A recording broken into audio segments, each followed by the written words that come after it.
কি চাল কুমড়ো? এই চাল কুমড়োর ঘন্ট করব। না না, ঘন্ট তো রোজই খাই প্রায়।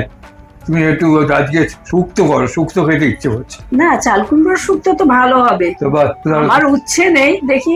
উচ্ছে নেই তো কি হচ্ছে, আমাদের নিম গাছ থেকে কয়েকটা নিম পাতা দিয়ে দিই, বরঞ্চ উচ্ছে পাতা দিয়ে করি, তাহলে ভালো, এতটা একটু কম হবে। ঠিক আছে। চাল কুমড়োর খোসা ছাড়িয়ে নিয়ে ফালি ফালি করে কেটে ওপরের বুকটাকে আলাদা করে নিয়ে ডুমো ডুমো করে কেটে রাখুন।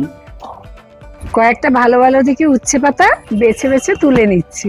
এই যে উচ্ছে পাতাগুলো খুব ভালো করে ধুয়ে নিয়ে পরপর গুছিয়ে একদম কুচিয়ে কেটে রাখুন।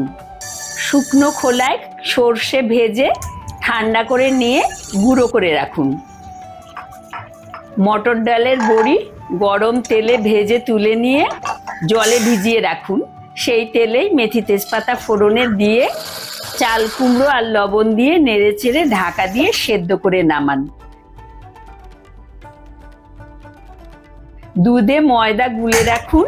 অল্প তেলে নুন দিয়ে উচ্ছে পাতা হালকা ভেজে আদা বাটা নারকেল কোড়া দিয়ে সেদ্ধ চাল কুমড়ো ভেজানো বড়ি জলসহ দিয়ে ফুটিয়ে নিন। ময়দা গোলা যে দুধ, চিনি, ঘি, ভাজা সর্ষের গুঁড়ো সবকিছু দিয়ে নেড়ে চেড়ে নামিয়ে পরিবেশন করুন। কাশন পোড়া শুক্তো, খেতে দারুণ।